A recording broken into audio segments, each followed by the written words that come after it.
Welcome to face master com யாரை பற்றி பார்க்க போகிறோம்னா அதிமுகவில் பார்த்தீங்கன்னா ஓபிஎஸ்சியும் சசிகலா இணைக்கிறது பார்த்தீங்கன்னா எடப்பாடி பழனிசாமி சம்மதம் தெரிஞ்சிருக்க மாதிரி தான் ஒரு விஷயம் வெளியே இருக்குது.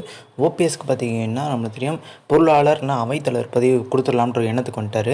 சசிகலா தேர்தலில் போட்டுவிட முடியாது, ஆனாலும் பார்த்தீங்கன்னா இணைக்க சொல்லி பார்த்தீங்கன்னா பாஜக தரப்பு ஜி.கே. வாசன் வச்சு பேசிகிட்டு இருக்காங்க. ஜி.கே. வாசன் எதுக்கு பார்த்தீங்கன்னா அதிமுக பாஜக கூட்டணி அமைன்னு சொல்லிட்டு ரொம்ப ஆசைப்படுறாருன்னா, எடப்பாடி பழனிசாமி காங்கிரஸோட போயிட்டாருன்னா நம்ம கூட்டணி வைக்க முடியாது, ஏன்னா காங்கிரஸுக்கும் பார்த்திங்கன்னா ஜி.கே. வாசனுக்கும் ஆகவே ஆகாது. அதனாலவே பார்த்திங்கன்னா ஜி.கே. வாசன் அதிமுக பாஜக கூட்டணி கொண்டு வந்துடணுன்ற எண்ணத்துக்கு வந்துட்டாங்க. ஸோ இப்போ இது அண்ணாமலை இருந்தால் நடக்குது. அண்ணாமலை பார்த்திங்கன்னா இப்போ வெளிநாட்டில் இருக்கார். ஸோ இந்த மாதிரி சமயத்தில் இது நடக்கிறதுக்கான வாய்ப்பு இருக்குன்ற மாதிரி தான் விஷயம் போயிட்டு வெளியே இருக்குது. அதே மாதிரி இப்போ ஓபிஎஸ் சசிகலா இவங்களோட பார்த்திங்கன்னா ஒன்றிணையறதுக்கு எடப்பாடி பழனிசாமி அறிவிப்பு, அதே மாதிரி பாஜகவோட கூட்டணி இப்போ நடக்கிறதுக்கான வாய்ப்பு இல்லைன்றாங்க. ஏன்னா அந்த இப்போ கூட்டணி இல்லைன்னு சொல்லிட்டு பார்த்திங்கன்னா அதிகாரப்பூர்வமாக எடப்பாடி பழனிசாமி சொல்லிட்டு இப்போ இருந்தே சொல்ல ஆரம்பிச்சிட்டாங்க. கூட்டணின்னு சொல்லிட்டு ஆரம்பிச்சுன்னா அது வேறு மாதிரி பிம்பமாயிரும். தேர்தல் சமய நேரத்தில் பார்த்திங்கன்னா அதிமுக பாஜக கூட்டணி வைக்கலான்ற மாதிரி அறிவிப்பு வெளியாகிறதுக்கு வாய்ப்பு இருக்குது. இப்போ எடப்பாடி பழனிசாமிக்கு நெருங்கிய வட்டத்தில் இருக்க நிறைய பேருமே ஓபிஎஸ் சசிகலா இணைக்கணும், பாஜகவோட கூட்டணி வைக்கணும்னு சொல்லிட்டு தொடர்ந்து ஒரு அழுத்தம் கொடுத்துருந்தாரு. ஸோ நீங்கள் சொன்ன மாதிரி நான் பண்ணிட்டேன்ற மாதிரி பார்த்திங்கன்னா ஒரு விஷயம் எடுத்துகிட்டு போகலான்ற எண்ணத்துக்கு வந்துட்டார். ஏன்னா இதுதான் பண்ணி ஆகணும், இதுதான் வழி, எடப்பாடி பழனிசாமி இதுதான் பண்ணி ஆகுன்ற ஒரு சூழ்நிலை. ஆனால் அவங்க சொன்னதுக்கு நான் கட்டுப்பட்டு நான் பண்ணுற மாதிரி ஒரு விஷயத்தையும் முன்னாள் அமைச்சர்கள் எதிராக சொல்ல போகிறதா சொல்கிறாங்க. பட் இது சாத்தியமாக கேட்டிங்கன்னா சாத்தியம் நடக்கிறதுக்கான வாய்ப்பு இருக்குது. எடப்பாடி பழனிசாமிக்கு நெருங்கிய வட்டத்தில் இருக்க நிறைய சீனியர்களுமே ஓபிஎஸ் சசிகலா இணைக்கணும், அவங்க உள்ளே வந்துட்டாங்கன்னா கட்சியை கைப்பற்றுவாங்கன்னு சொல்லிட்டு எத்தனை விஷயங்கள் சொன்னாலுமே எடப்பாடி பழனிசாமி விரைவில் அமித்ஷா சந்திக்க போகிறதா சொல்கிறாங்க. ஸோ ஓபிஎஸ் சசிகலா கட்சியை கைப்பற்றக்கூடாது, அது நீங்கள் தான் உத்தரவாக கொடுக்கணும். அதாவது சசிகலாவும் ஓபிஎஸ்சியும் பார்த்திங்கன்னா நாங்கள் கட்டுப்படுத்துகிறோம், அதாவது டெல்லி கட்டுப்படுத்தும், நாங்கள் சொல்கிறத அவங்க கேட்பாங்க, அது நாங்கள் உத்தரவாதம் கொடுக்குறோன்ற மாதிரி பார்த்திங்கன்னா டெல்லியும் கொடுக்குறாங்க. ஸோ இது நடந்துச்சுன்னா கண்டிப்பாக அதிமுக எடப்பாடி பழனிசாமி என்ன தான் தலைமையாக இருந்தாலும் சசிகலா உள்ளே நுழையிறாங்கன்னா சசிகலா பக்கம் தான் தொண்டர்கள் போகிறதுக்கான வாய்ப்பு இருக்குது. டெல்லி சொல்கிறாங்கன்னா டெல்லி சொல்கிறதுக்காண்டி எல்லாருமே பின்வாங்க மாட்டாங்க. ஸோ டெல்லி பார்த்திங்கன்னா சும்மா எடப்பாடி பழனிசாமி ஓபிஎஸ் சசிகலாவுக்கு தான் கட்டுப்படுத்த முடியும். தொண்டர்கள் அதிமுக தொண்டர்கள் சசிகலா பக்கம் போகணுன்னு நிறைய பேர் நினச்சாங்கன்னா போய் தான் ஆவாங்க. அது டெல்லி. ஸோ யார் நினச்சாங்க கட்டுப்படுத்த முடியாத ஒரு சூழ்நிலை. ஸோ மாநில தலைவர் புதுப்பு பார்த்திங்கன்னா அண்ணாமலையை தூக்கி விட்டுறணுன்ற எண்ணத்தில் இருக்காங்க. தூக்கி விட்டோன்னா அந்த இடத்த பொசிஷனுக்கு பார்த்திங்கன்னா யாரை போடணுன்ற எண்ணம் இருக்குது. யாரை போடலாம்னு யோசிக்கும்போது திருப்பி போட்ட நபரே பொன் ராதாகிருஷ்ணன் தமிழிசை சவுந்தரராஜன் போட்டால் ஆள் இல்லைன்றது வெளிப்படையாக தெரிய ஆரம்பிச்சிடும் பாஜக. ஸோ அண்ணாமலை வந்தப்பறம் தான் வேகமாக செயல்பட ஆரம்பிச்சிருக்கு தமிழக பாஜக தலைவர் பாஜகவில். ஸோ அப்போ இருக்கும்போது அண்ணாமலை தான் பெஸ்ட்டுன்ற மாதிரி யோசிக்கிறாங்க.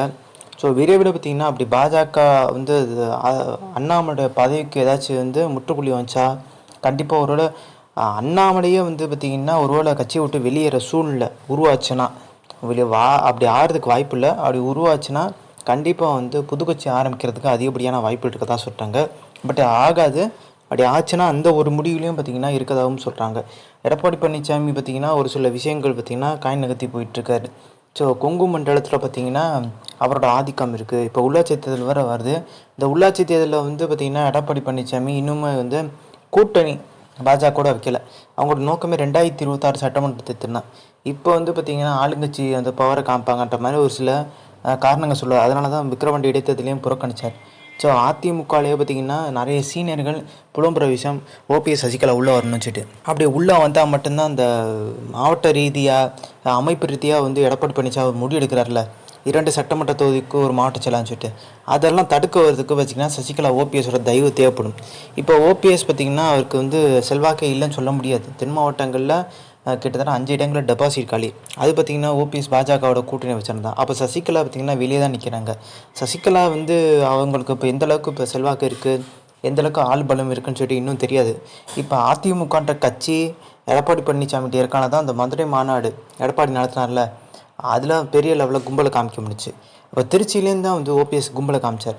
அவர் 2 பேரும் சரிசமமான கேட்டிங்கன்னா எடப்பாடியோட திருச்சியில் ஓபிஎஸ் தான் அதிக கும்பல் காமிச்சிருக்காரு. எடப்பாடிகிட்ட இருக்கிற ஒரு கட்சி சின்னம் எல்லாமே இருக்குது, அவர்கிட்ட எல்லா மாவட்ட செயலும் இருக்காங்க. ஆனால் ஓபிஎஸ் பண்ணி பெரிய லெவலில் பலம் இல்லை. ஒரு 3 எம்எல்ஏக்கள் தான் இருக்காங்க. அப்படி இருந்தும் தன்னோட பலத்தை காமிச்சார். ஸோ இப்போ அடுத்தடுத்து பார்த்திங்கன்னா விஷயம் நடக்கிறத பார்த்தா அதிமுகவில் ஓபிஎஸ் சசிகலா இணைக்கிறதுக்கான வாய்ப்பு இருக்குது. ஓபிஎஸ் உள்ளே போயிட்டாருனாலே கண்டிப்பாக வந்து எல்லார்ட்டையும் பேச்சுவார்த்தை நடத்தி தன் பக்கம் வர்றதுக்கான முயற்சி செய்வார். தென் மாவட்டங்களில் குறிப்பிட்டு இருக்க முன்னாள் அமைச்சர்கள் தன் பக்கம் வர்றதுக்கான முயற்சி செய்வார். சசிகலா சொல்ல தேவையில்லை, சசிகலா போனாலே எல்லாம் வர்றதுக்கான வாய்ப்பு தான் அதிகன்றாங்க. இப்போ சசிகலாக்கே மிகப்பெரிய ஒரு இடைஞ்சலை வந்து எடப்பாடி பழனிசாமி ஒரு சில இடத்துல கொடுத்துருக்காரு. ஆனால் அதெல்லாம் இப்போ வந்து நான் வந்து அதெல்லாம் ஒன்றும் மறந்துட்டேன்ப்பா அப்படின்ற மாதிரி இணைஞ்சாலுமே பட் அது மறக்கிற மாதிரி ஒரு சில விஷயங்கள் பண்ணவே இல்லை. சசிகலா சிறையிலேருந்து வரும்போது சின்ன கொடியெல்லாம் பயன்படுத்தக்கூடாது, ரொம்ப ஏகப்பட்ட இடைஞ்சல் சிறையிலேருந்து வரும்போதே கொடுத்தாரு எடப்பாடி பழனிசாமி ஆட்சி காலத்தில். எடப்பாடி அதிமுக ஆட்சியில் இருந்த வந்தே சசிகலா வெளியே வந்துட்டாங்க. ஸோ அப்போ இருக்க ஒரு சில திவாகர்னு பார்த்திங்கன்னா ஒரு 20 எம்எல்ஏக்கள்கிட்ட பேசினது, செயற்குழு பொதுக்குழு நடத்தும்போது பார்த்திங்கன்னா எடப்பாடி பழனிசாமிக்கு இடைஞ்சல் கொடுக்குறோன்னு சொல்லிட்டு ஏகப்பட்ட மெகா திட்டங்களை பார்த்திங்கன்னா சசிகலா வகுத்துருக்காங்க. இப்போ ஃபுல் டைம் அரசியல்வாதியாக வந்து சசிகலா வந்து பளிச்சுன்னு ஆகிட்டாங்க கிட்டத்தட்ட.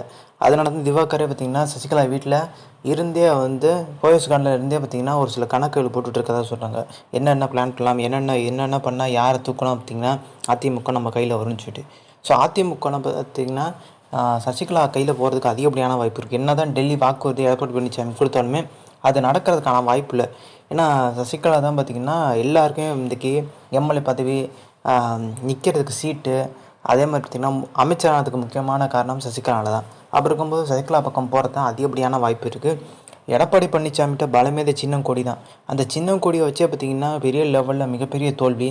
ஸோ இதெல்லாம் வச்சு பார்க்கும்போது எடப்பாடி பழனிசாமி மேலே இருக்க நம்பிக்கை நிறைய பேருக்கு பார்த்திங்கன்னா சசிகலா மேலே வர ஆரம்பிச்சிருச்சு. சசிகலா இன்ன வரைக்குமே எடப்பாடியை துரோகி எதுவுமே பேசவில்லை. ஓபிஎஸ் கூட பேசிட்டார், ஆனால் சசிகலா பேசவே இல்லை.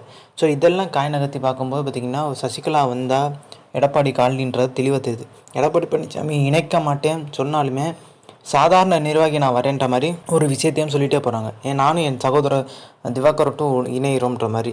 பட் எடப்பாடி பழனிசாமிக்கு ஒரு பயம். இன்னொரு விஷயம், கேபி முனிசாமி, ஜெயக்குமார், இவங்களுக்கெல்லாம் உதயகுமார் இவங்கெல்லாம் பார்த்திங்கன்னா கட்சியில் நீடிக்கிறதே சிக்கலாக போயிடுன்றாங்க.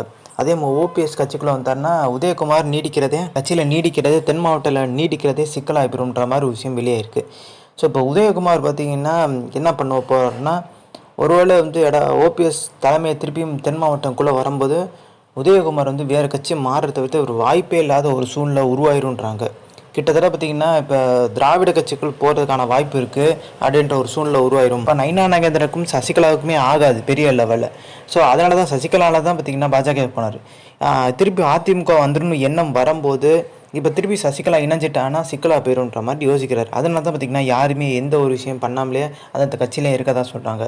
உதயகுமாருக்கு வந்து பார்த்திங்கன்னா ஓபிஎஸ் சிக்கல், அதே மாதிரி வந்து கேபி முனிசாமிக்கும் ஓபிஎஸ் சிக்கல் வந்தால், சசிகலா வந்தாலுமே கேபி முனிசாமி, ஜெயக்குமாருக்கெலாம் சிக்கல்ன்றாங்க.